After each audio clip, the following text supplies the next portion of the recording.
Hello, I'm Douglas Maddie and welcome to Altered Perceptions. In this video I'm going to be reacting to Joe Rogan, Derren Brown explains hypnosis.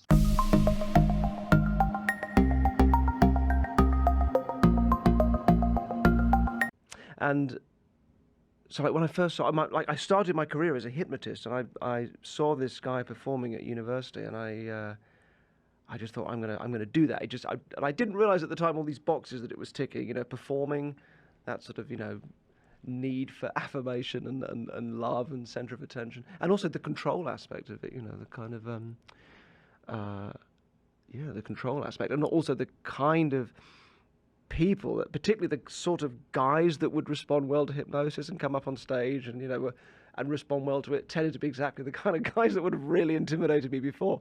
So that was like at an unconscious level, and I hope I've grown out of that now mainly. But it ticked a lot of boxes. So that's how I started. And I was definitely driven by insecurity, because any sort of magic, which sort of followed for me on from the hypnosis, it is the quickest, most fraudulent route to impressing people. That's the subtext is only look at me, aren't I great, which is not that interesting after a while. So I've tried to as I've grown up, I've tried to move it into a different area, and one that's a little more resonant than just showing off.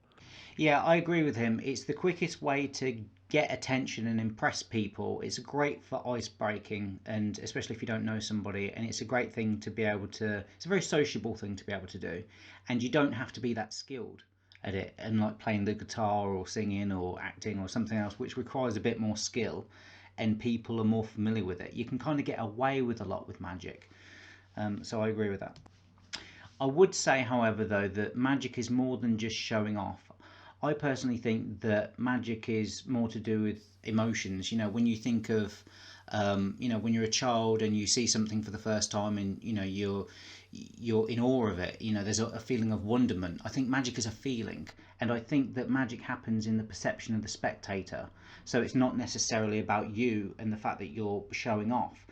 It might start that way when you first start learning to do tricks and stuff, because you want to be kind of like the life and the soul of the party. But after a while you begin to realize that people create magic for themselves, and that it's all about them. It's got nothing to do with you, and that's really interesting. It's not so much about showing off, in the same way that playing music isn't just about showing off. You can show off with it, but at the same time music affects people in several other different ways, and so does magic, because it initiates and evokes those feelings and emotions.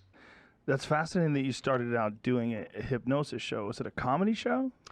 No, it was sort of, I would mainly perform at colleges, and I'd do a demonstration and then have questions and answers afterwards. And I wasn't making people look stupid. It was an entertainment show, and I guess it was kind of funny, but it's just a really interesting thing. And the trouble with doing it on stage is, of course, it gets mixed up with people just kind of playing along and stuff. So but if you take that out of it, it's just a really interesting area. And I've done this stuff for 20 years back home, and I don't think of myself as a hypnotist. That was just kind of where I started. But the suggestion based techniques of that is something I've continued with and brought into different areas, and I still don't fully understand it. Now you can never quite climb inside someone's head and know what they're experiencing. Like I used to do when I used to do these stage hypnosis shows, the last thing I did was... Isn't that scary? Because when I watch hypnotists on stage, especially at the end, when they kind of create amnesia for people, when they say oh, you're going to go back to the audience and you're not going to remember any of this, and people don't...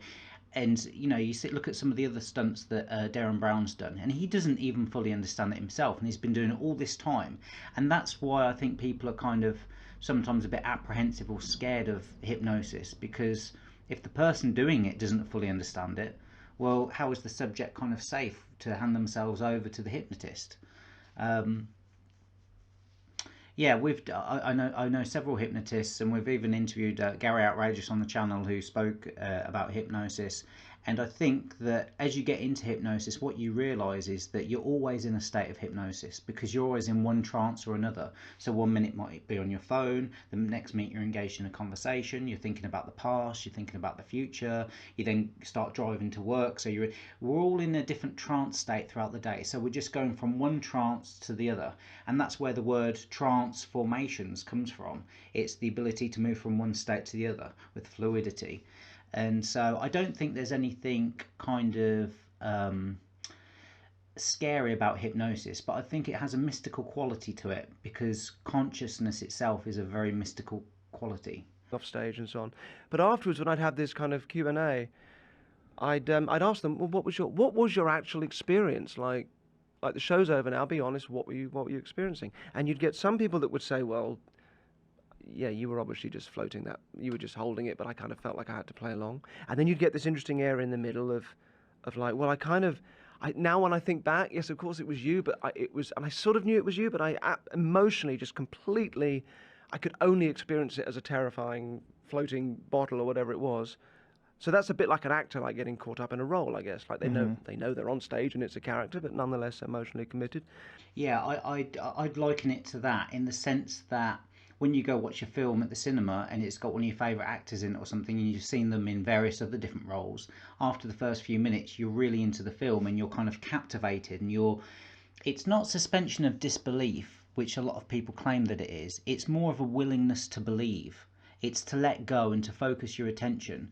And in the same way that magic is a very physical thing, like if you do a card maneuver or if you're doing something with a coin or with a magic prop, there's a secret and it's very visible and technical and you can look at it yourself and go, oh, I see what the audience is seeing. But with hypnosis, because it's all in the mind and the imagination, so much more so than in any physical realm, it's more to do with the person and what they're capable of imagining and how they're able to direct their attention. But both with magic and hypnosis, and the reason why they're kind of synonymous is because it's all about how you're directing attention. So when you're directing attention at the bottle and you're kind of not paying attention to the background, which is the person holding the bottle, it's the same as when you go into any room. You know, if you focus on one thing, you're missing several other things. And there's been several scientific experiments done to show this. One of the experiments is the gorilla experiment, whereby people are asked to count the basketball. So the people are dribbling the basketball to one another, and everyone's so focused on the basketball that they don't see this guy come in dressed as a gorilla, wave at the camera, and walk off again. Because you're focused so much on the basketball and counting that your mind's preoccupied, so you don't see it becomes essentially invisible. But it's not invisible, it's more a case of that your attention is misdirected, it's something, or it's redirected to something else. You can only focus on one thing. Another good way of testing this out now, if you put your thumb in front of your face and you can see your thumb very well and focus it on that, as you go to the side and keep track focus, you can begin to realize that your thumb's going out of view. There's a point here, because it goes past your peripheral vision, where it goes invisible and you literally can't see your thumb, even though you know it's there because you've got your hand essentially here. So another way of doing this is by looking around the room and looking for anything red that you can see. So you might look at this, or you might look at this. So when you close your eyes, open up your eyes and you look for red, and then that way you're missing all the other colours. So there's these little exercises that you can do on yourself which give you an insight as to what people are actually perceiving when they're experiencing hypnosis and these miraculous things where they claim that people disappear and they forget things, and they literally go out of their own identity and they take on the identity of somebody else, and they're fully invested into the belief of it. It's very fascinating.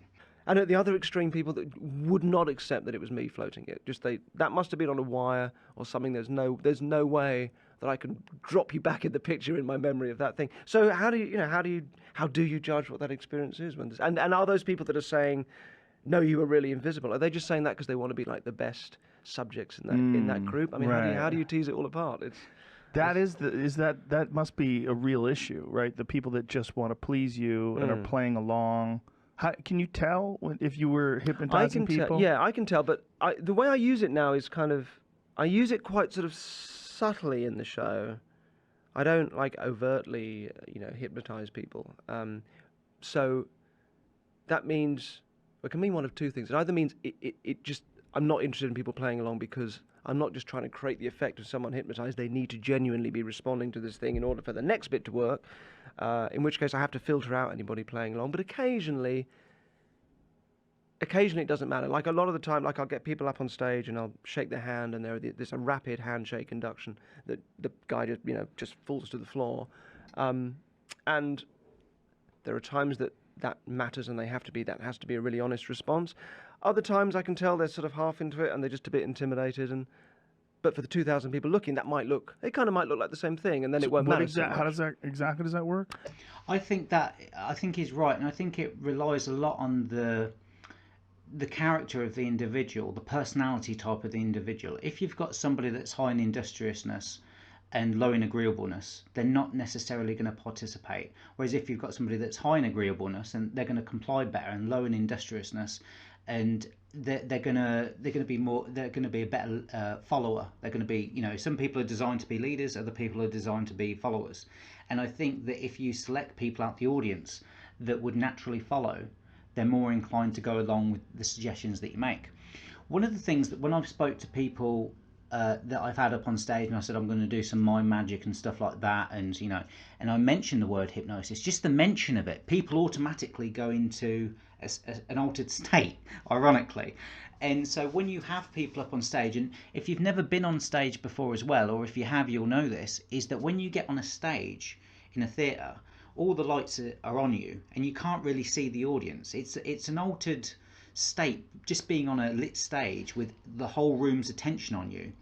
And when you pay attention to something, that changes the behaviour of something.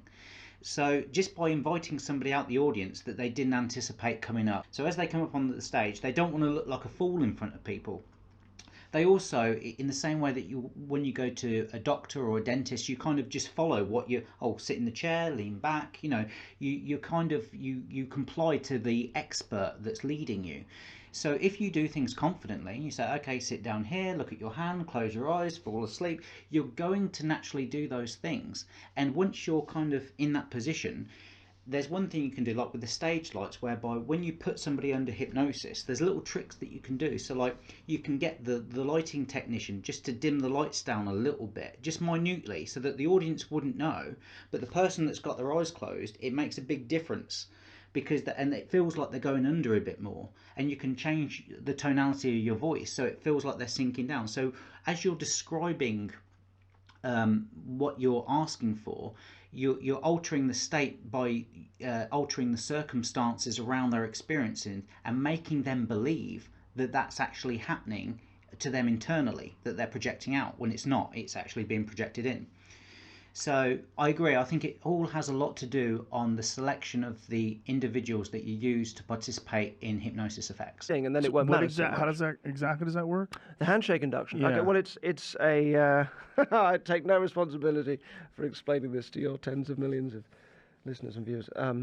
But it's you're interrupting an automatic process, right? This is the key to it. It was made popular by I guess Richard Bandler, who's the guy behind NLP and so on. I don't know if he kind of created this thing, but perhaps Erickson did before him. I don't know. Anyway, you take an Yeah, so for those of you who don't know, Richard Bandler studied Milton Erickson, who was very good at creating a lot of change work in people. So he's very good at getting rid of phobias and various different things, and altering people's perceptions. And that's one of the reasons why this channel is called that, because when you change the way that you look at things, the things you look at change. So somebody that's afraid of heights or afraid of spiders, within 20 minutes they cannot be afraid, and people go, oh, it's hypnosis and all that kind of stuff, when really what you're doing is you're letting go of that person that you used to be and creating a new person for yourself, a new identity that allows you to be somebody that can confront you still might feel the fear, but when you get somebody that's afraid of something and you flip it round, it turns into curiosity. So instead of looking at a spider and being automatically afraid, once you relax yourself to the point whereby you realize that there's nothing to be afraid of, and then you confront it again, and it's a very gradual process, you can then flip it round to curiosity. So when people are like afraid of spiders, they won't even go near it. And then as they trickle into looking and they have the spider on the hand, they're stroking it, they become even more hyper curious. So it's a very interesting thing that, and curiosity is what we have as children. Like when we're like exploring the world, we're in that exploratory phase of kind of like we're learning, and even learning itself is a form of hypnosis, because it's an altered state, because you're integrating new information and creating a new reality. It's a bit of a rabbit hole. The more you get into hypnosis, the more fascinating it becomes. And he's talking about the handshake interrupt, and this is basically where you go to shake somebody's hand, and the other person, it's an automatic thing where somebody goes to shake it back in return, and then you interrupt that and redirect it. So you, by offering your hand and somebody copies, you're now leading and they're following, and then you're interrupting that pattern of behavior with doing something else, and that kind of throws them off a little bit, and then they just tend to naturally follow you. And again, we can teach you how to do this on the channel. There's another thing that I saw a little while back with a prank show, and he would say hello to the celebrities or whatever it was on the red carpet, and he'd just keep shaking the hands while looking at them. Again, that's another form of a handshake pattern interrupt, because the whole pattern of a handshake is you come up, you shake hands, and you go back down again. So the moment you interrupt that pattern, they haven't got any programming for what happens next, because you've interrupted it. Anyway, you take an automatic process and you interrupt it in the middle. So like when you're shaking hands with somebody, that's such a familiar process that when you start, you're not thinking, okay, I'm going to grip this person's hand now, and I'm going to move my hand up and down with them a few times, then I'll take my hand away. You just kind of do it automatically. And there's something about interrupting that leaves people really flummoxed and bewildered, because they're really caught off guard. Like if you imagine somebody comes up to you in the street and says, it's not 7:30. You know, your reaction isn't to go, yeah, I know, it's 9:20. Your reaction is a sort of, you think like you've missed something, like you're trying to make sense of it. It's a strange, kind of puts you on the back foot. And at that point, if you've got somebody who's fairly suggestible, and people coming up on stage, it's such an odd moment for them anyway, they're naturally very suggestible, that a clear instruction to sleep or whatever you want to give them tends to be taken very deeply, and very often then you'll see I'll shake hands and I'll break the pattern of the handshake, so I'll often take their hand and lift it up to their face and say sleep, and show them their hand like that. And they just sleep? And well, it's not sleep, but it's a kind of it looks like, I mean, they'll do anything from eyes closed, head drops down, to just drop like a dead weight on the floor. Sorry, just to elaborate on what I'm saying, when I've had people up out the audience and I spoke to them afterwards and I didn't do this, people were like, I thought you were going to do the Derren Brown thing. I thought you were going to sort of like send me to sleep and all that kind of stuff. And they're kind of like, they were like ready for it. They were primed for it. So again, it's setting up the expectations so that what you want will then naturally happen. If you were to just go up to somebody and start shaking a hand in a business meeting and say, sleep, like they'd be like, what are you doing? Whereas if you're at a theatre, you're with your friends and family, you relax, you might have had a bit to drink, you get on stage, you realise it's part of the show, and then you just kind of go along with it, and then you can kind of relax and sink into it, because you know that you're safe in the performer's hands. And so it comes down a lot to if you trust the performer or not. If you imagine somebody comes up to you in the street and says, it's not 7:30. You know, your reaction isn't to go, yeah, I know, it's 9:20. Your reaction is a sort of, you think like you've missed something, like you're trying to make sense of it. It's a strange, kind of puts you on the back foot. And at that point, if you've got somebody who's fairly suggestible, and people coming up on stage, it's such an odd moment for them anyway, they're naturally very suggestible, that a clear instruction to sleep or whatever you want to give them tends to be taken very deeply, and very often then you'll see I'll shake hands and I'll break the pattern of the handshake, so I'll often take their hand and lift it up to their face and say sleep, and show them their hand like that. And they just sleep? And well, it's not sleep, but it's a kind of it looks like, I mean, they'll do anything from eyes closed, head drops down, to just drop like a dead weight on the floor. You know, I found this most interesting actually was like applying this in slightly more useful everyday situations, was as a sort of like a self-defense technique. I was walking between, so I was like, must have been like 20 or something, and I was at a magic convention, and I was walking from one hotel to another, and I'm dressed in like a three-piece velvet suit as this skinny British. Like I might as well have, punch me in the throat tattooed across my face. And this guy comes up and he's drunk. It's about 3 a.m, drunk, aggressive. He's with his girlfriend, clearly looking for a fight. And he comes up to me and he says, what are you fucking looking at? What are you looking at? And because I'd spoken about this, how to deal with this sort of thing, but had never found myself in this situation, I kind of had it all mentally rehearsed. So I said to him, the wall outside my house isn't 4 foot high. And I guess there's an equivalent to this with sort of adrenaline dump, I think it's called in martial arts. But it just like, he's got all this adrenaline, and then a thing like that from me, which is just out of context. Like, it makes sense. I'm not like talking gibberish. It makes sense, but it's just out of context. Right. So now suddenly he's thinking, I've missed something. So now he went, what? And I said, and his girlfriend walked off, and I said, the wall outside my house isn't 4 foot high. I spent some time in Spain. The walls there were very high, but if you look at the ones here, they're tiny. They're nothing. And then he just sort of broke down. He sort of went, wah, and you started crying? well, no, it wasn't quite crying, but it was like all the adrenaline and everything just flooded out of him. And he sat down, and I ended up sitting next to him on the on the roadside, asking him, so the plan was I was going to try and stick his feet to the floor, and I had his whole plan, but he just kind of collapsed and sat down. You were going to stick his feet to the floor with hypnosis? Yeah, that was because I knew it'd be like this highly suggestible state, and like either way, the moment of aggression had passed. But I ended up weirdly sitting with him, asking him what had happened that evening, and his girlfriend I think she'd bottled somebody or something horrible had happened. Oh, Jesus. So he'd gone out with all this aggression. But it's a good one, isn't it? If you just have like it could be just a song lyric or just some weird kind of thing that you can just go into. That is true. Not only does it logically throw people off, it's like, what are you talking about? Emotionally, you're not reacting, because if somebody comes up to you with an attitude and you're kind of non-reactive and talking about something else, you're not emotionally reacting to their.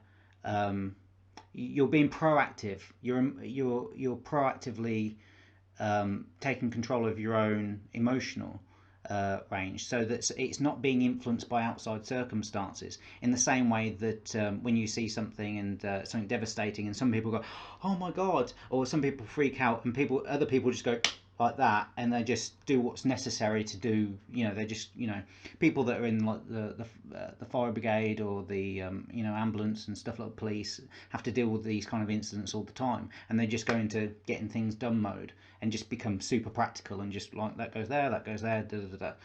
And so if you cannot be, it's not just throwing them off logically about the context of the situation, it's also the fact that by doing what he's suggesting is that you're not emotionally reactive. Someone's come on then, you'd be like, oh, like, or come on then, back at them. You're not reacting to it, you're being proactive with your emotions. I did this once. It's weird. I got into a fight at school with somebody, and in the playground, it was on the field, at the rugby field or whatever, and then his mates came up as well, and then I was surrounded by him, and I did the same thing, but it was different. And this is something you should never do, but they're all kind of like around me, intimidating me, and I just laid down on the floor, and it just threw people like, what is he doing? And I just laid down on the floor, and people just thought, what's going, because it doesn't make sense, and then you're no longer in the story of, yeah, we're going to intimidate this person. It's now in the case of what's going on. You're no longer putting out your energy and saying how things are going to be. You're now questioning your reality and thinking, is there something here that I don't know about? Because this is very odd behaviour. The oddness of it just throws people. In those situations, I mean, if someone's running at you with a knife, it's a bit difficult, but you're kind of strangely taking control of a situation. Otherwise, what are you going to do? If they say, what are you looking at? You can't. There's no way you can answer that without being on the back foot. So it just kind of nicely kind of inverts the situation and puts them on the back foot. Which anyway, it worked. It was kind of fun. Isn't there like a process required to hypnotize someone? You could just do it that way and just talk them through some sort of a program that makes them think their foot is stuck to the floor? It all depends on the moment. I used to hypnotize people in my in my room when I was a student, right? So I was the guy that did hypnosis. Right. So I'd have people coming, regularly coming to try it out. And I had this one time, I used to leave people with, like, if they were responsive to it, and this was like, I was really early days, so it was like, 20 minutes, half an hour of relaxing somebody and maybe suggesting their hands were getting light and floating or heavy and they couldn't lift them. So kind of, kind of basic stuff.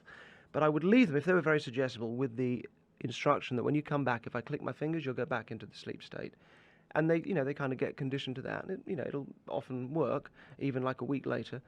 And this guy came, and I thought I'd seen him before. I thought he'd been on a previous week. So he sat down and went, okay, look at me, and sleep, click my fingers.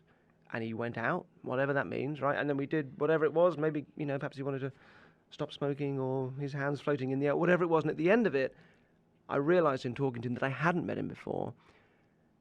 So then I'm like, well, why did you respond to me clicking my fingers? And because I don't have magic fingers, there's nothing like anything going on here other than, and I realized it was just that moment of my kind of confidence with it, and the fact, fortuitously, that he was also very suggestible, and put those two things together, and that's what made it work. It was just that psychological moment for him that was more important than the nature of the 20-minute script that I'd been learning and using up to that point. Exactly, and it's more to do with about how you're resonating with someone. So when you go and do something, whether it's performing magic or whatever it is you do, own it. Do it with confidence. Just say like, yeah, we're just going to do this. Because I find that a lot of the time when people get stage fright, or if they're nervous, or if they don't do as good as they could have done, or something didn't work, it's because they got in front of their own way. And if you can just get out of your own way, then and you can just know that you're going to be good at what you're doing, and that comes through practicing and doing it like he's saying, and then you just do it one day without even thinking about it, because a lot of the stuff that you're doing when you're performing magic it's very unusual stuff. And so once you become familiar and make it normal to yourself, when you just go into it, you feel more normal doing it, and then other people feel more normal and relaxed around you because you're relaxed with it. So and confidence is synonymous with competence. So the more good you get at something, and the more you don't have to think about it, the more you can just naturally do it, and the more you don't have to be confident, you just have to be competent, and the confidence naturally flows off you, and people sense that. When you first start out doing magic, or in Derren Brown's case, hypnosis, you don't believe that you could just walk up to somebody, click your fingers and say sleep, and they'd do it. It's not something that people do. So once you become accustomed to the fact that you could just do that, and it'd be fine, and that's your normal, then it becomes normal. And there's something about it whereby as you progress and progress, as you're learning a talent or a skill, and you get to a certain degree of competence, that you reach a new level, and the things that you found really difficult and hard in the beginning are no longer that way, and they're easy. And you look at other people and you can't understand why other people just can't hypnotize people with their fingers. It just because it's now your new normal. So that was that was a seminal. So your confidence in that he had already been under. Yeah, I didn't question it because I believed he had, and it just sort of happened, and then he just, if he hadn't been a suggestible type, then it probably wouldn't have worked. Yeah. But luckily he was, and that kind of really changed the way that I thought about hypnosis, and also started this this realization that ultimately my kind of toolkit with what I do is the stories that people are telling themselves. That's really all there is. Even a magician showing you a card trick is just getting you to tell yourself a story, edit this event in such a way that you go, oh, I picked a card and then it disappeared and it was in my pocket. He never went near me. And you edit out all the bits that don't seem important, like when he complimented you on your jacket earlier on in the day and may have stuck a card in there, or the bit when he took the card back for a moment, whatever, because you don't, you're being sold a story with particular sort of edit points. And to me that's interesting, because that's what life is. We have this infinite data source coming at us. And I agree with Derren Brown, and that's why this channel's called Art of Perceptions, and that's why we spoke about storytelling in other videos, because you have to understand that everything's a story. We have to kind of reduce it to stories to make sense. So I think stripping aside all the kind of vaudeville and tacky associations of hypnotists and magicians and so on, I think there's something interesting at the heart of it. I think that our storytelling capacity is kind of endlessly fascinating to me. Well, it's fascinating in that regard, but it's also fascinating that there seems to be like some cheat code to the human mind. Like there's a way you can like lock into like an admin panel, and all of a sudden you're doing things like telling people they don't want to be smoking, or putting them into this hypnotic mindset by just snapping your fingers and saying sleep. Like, it's odd. I don't think it is that. I think it looks like that, and that's Right. the problem, because it's you so often see it when performers are doing it, when they're often going for a kind of theatrical effect. If you go and look at a clinical environment where hypnosis is being investigated, it isn't like that at all. It's much more kind of boring in a way. So it doesn't have any theatre attached to it. Right. And it's much more, kind of intuitively understandable. Have But you- In order to act, you have to have a narrative. So even if you just scratch your leg, there's motivation, there's a reason as to why you're doing it. So in order to do any form of movement, to go from here to the kitchen, like we're meaning makers, and there's a meaning to everything that we do, even if we're not aware of it. And this is when you get into magic and you get into learning about hypnosis and you get into learning how human beings perceive reality and interact with reality, it really does, it's a rabbit hole. It's fascinating, but you can really get lost in it, and there's a lot to learn in all of what Derren Brown's saying here. But the simplest way to understand it is storytelling, because that's the narrative that we've used. There's a point in our life where we're at, and there's a point in the future where we'd like to be, and we want to survive and reproduce, and that's the kind of nature of human beings and of most animals, is to survive and reproduce and live in organisms. Things that are alive make decisions, and so then, well, what are they making decisions about? And it's getting from point A to point B, and if something helps them on the way, that's a good survival thing, and if something hinders them, then that's a bad thing. And so we're trying to go to fitness functions to survive. And so this really informs all of human behavior. So this is very deep stuff, but the simplest way to understand it is via storytelling. And that's why we like stories, like whether it's Disney or Hollywood films or TV shows that we watch, video games that we play, or just stuff that we tell ourselves on a daily basis of who we are and who we believe others to be. It's all a story. And we all, just to sum it up, we all have to believe in a story in order to survive. So you might as well believe in a good story, because if you believe in a bad story, that can create a lot of problems and limiting beliefs. And when you change your story, you're changing your identity. So if you say something like, oh, I'm not a very good hypnotist, or if you go out and go, I'm the best hypnotist in the world, come here, take your hand, boom, boom, boom, it changes everything, because you're changing your identity. And when you alter your perception, what you're doing is, when you change the way you look at things and you change the way that you see yourself, you change essentially who you are as a person, as a human being. And that's where it can get really profound. And when you go from not knowing something to learning how something is done, it's a complete journey. You've transformed into another person, essentially. You've been hypnotized yourself? I'm terrible. I'm a really bad subject. I had one experience where only one, when I was in like a workshop thing, that I was there as a paying person. I wasn't giving the workshop, and I was sat with the exercise was, it really worked for me. It may work for others. So you split into pairs, and the idea is you start to describe a scene. So I was sat with this woman. You close your eyes. You start to describe a scene, and you go back and forth adding details. Right. So she says, "Oh, okay, I'm laying on a beach," and so I just imagine that. And I go, "Okay, I'm laying on a beach, and I can feel the warmth of the sun on my face." So I'm just kind of like imagining it and joining in with the story. And then I just remember somebody going, "Okay, guys, time up, time for lunch." And I had been on a beach, I had completely I'd been there like a dream. It was completely real. At some point, it had tipped into that. But that's the only experience I've had of it. Other than that, But that's not true. You see, this is where I would disagree with him, because every time you read a book, that's what you do.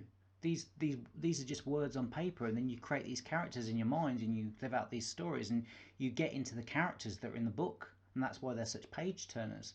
So you're getting the programming. It's literally coding your brain with what it needs to pay attention to, and you're creating the story. And then your imagination and the prefrontal cortex is doing the rest of that. You're imagining, and it's not just visual. Like, we have voices in our heads. When we think about the cold, we become colder. Like, the brain doesn't really know that much difference between a real experience and a vividly imagined experience. It's not very good at distinguishing between the two, which is why dreams seem so real, and their hallucinations as well. So, um, wherever our conscious attention is focused, tends to be the body tends to physiologically react to it in some way. Other than that, I don't respond to it. I'm just not. I think it's just suggestibility. It's something about, and we get it when we get it when a doctor gives us a placebo, and we respond to that because this authority figure is giving us that, or the way we absorb opinions of people that we admire and experts that we admire, how we just more easily take those on board unquestioningly. This is all the same thing. It's just suggestion. The trouble is, it most of the time it's done through the world of the performing hypnotist, which isn't giving really a very clear and fair view of what's going on. Because it's so theatrical and so because often you're relishing in things like I clicked my fingers and this guy went to sleep. Yeah. But that's not really, what are they doing? Are they just kind of responding because you've just asked them to, and they know that when you click their fingers they're supposed to go to sleep? There's a real range of possible experiences that it might look like a power, but it doesn't mean it is. They might just be complying. Yeah. I was going to. But that, you see, to me, when I really got into this stage hypnotist stuff, it's no different to acting.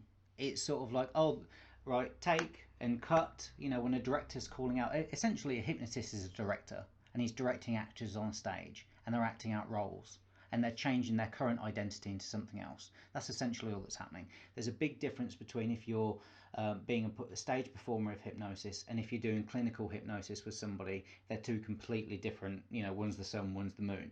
One's for showmanship and for showing off and for having fun and games, and the other one's for like a deeper transformation that's very personalized, which is why you need. When you see a hypnotist, they'll usually have like 10 people on stage because it's a numbers game. Some people are going to react more to others, and before they come up on stage they usually get them doing all sorts of little tests to see how susceptible they are to influence.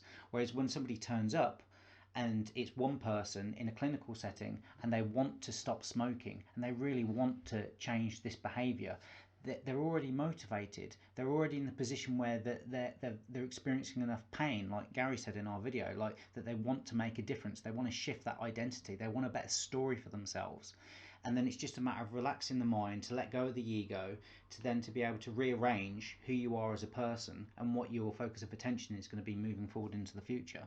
And to know that the great thing about the past is that it's over, and the best thing about the future is that it's coming, and you have the potential to be somebody completely different. Because it's so theatrical and so. Because often you're relishing in things like I clicked my fingers and this guy went to sleep. Yeah. But that's not really, what are they doing? Are they just kind of responding because you've just asked them to, and they know that when you click their fingers they're supposed to go to sleep? There's a real range of possible experiences that it might look like a power, but it doesn't mean it is. They might just be complying. Yeah. I was going to do some of this stuff on stage without using the hypnosis to show that I don't think there's anything that happens under hypnosis that can't be done without.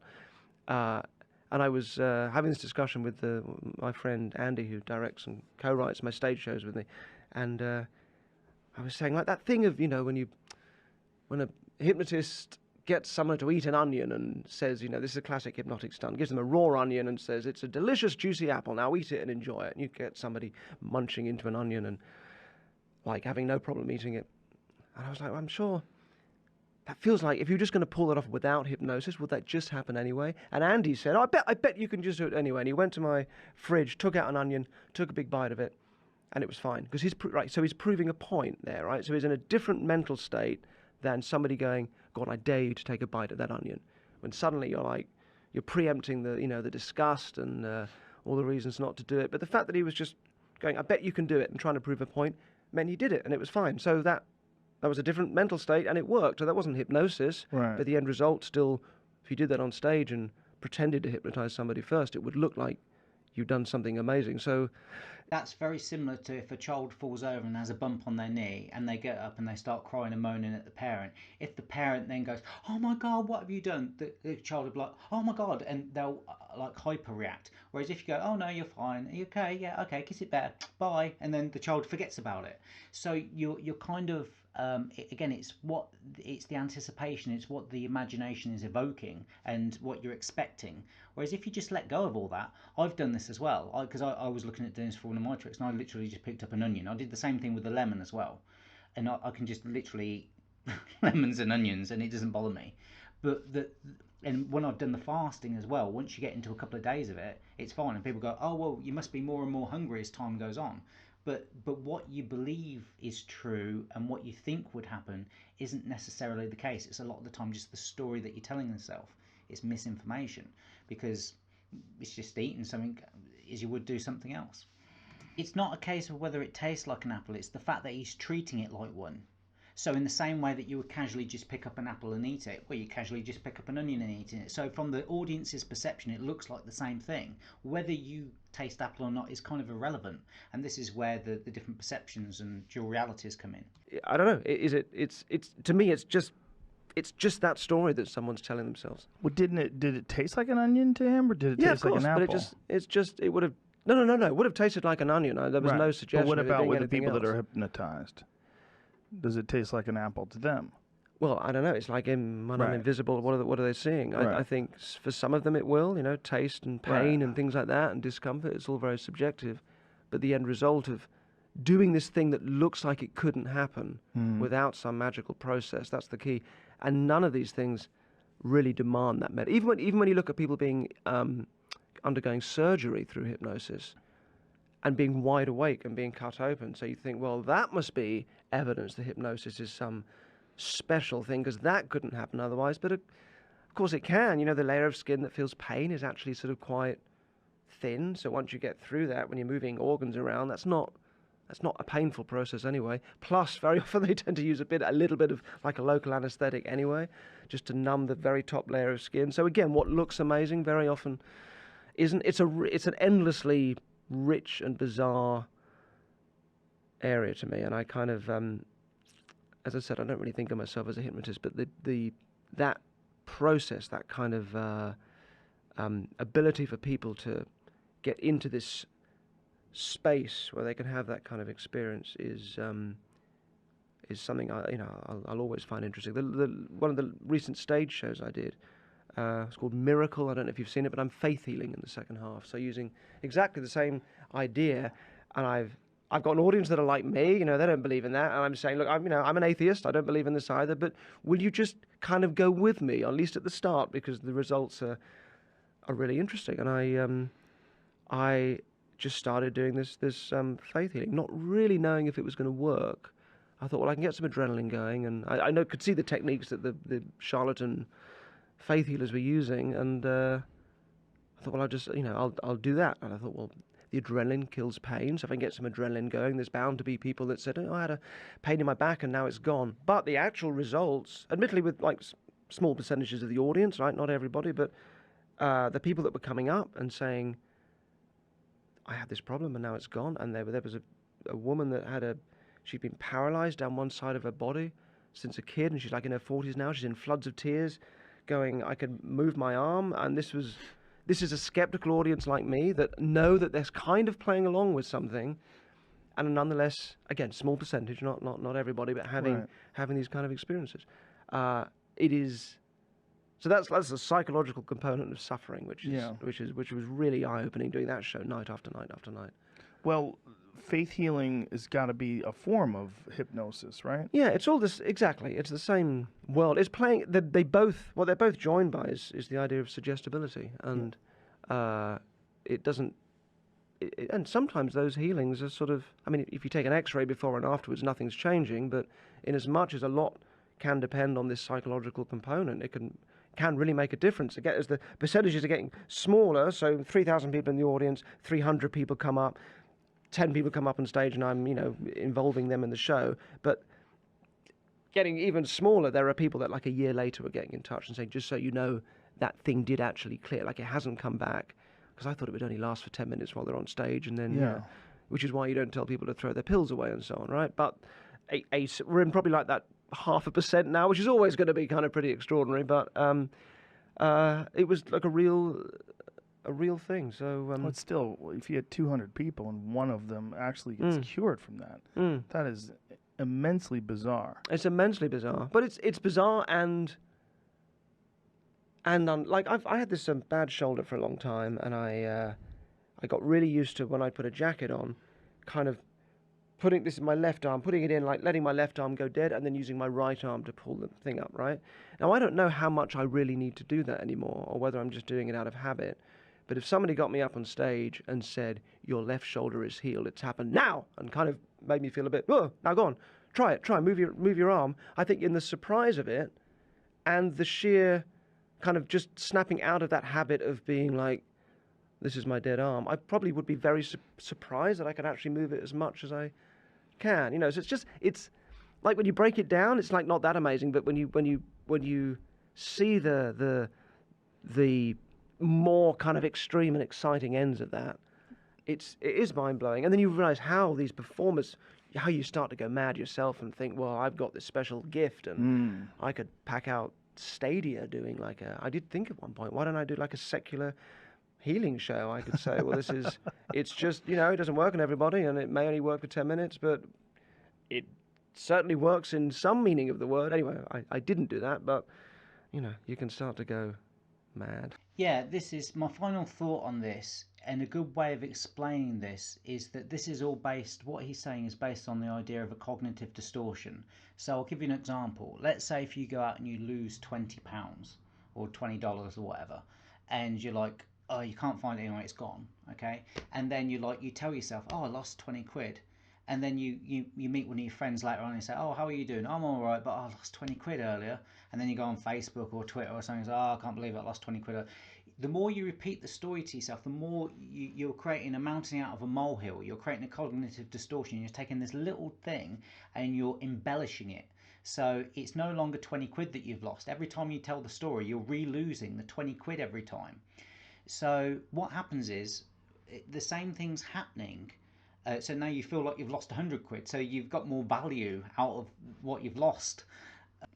That's the same thing as what's happening here. People have like a little injury, but then the embellishment of that injury and how they treat themselves and how it changes their identity and their character. And when you label something, you disable something. So if you say that you're this certain way and you give people a condition, and you say you're always going to be this way, and you always have been this way, and you're always going to be that way, it's literally putting people in a box so that you can understand things. But then people can just break out the box, and when people break out the boxes and the labels that are put on them, it seems like a miracle.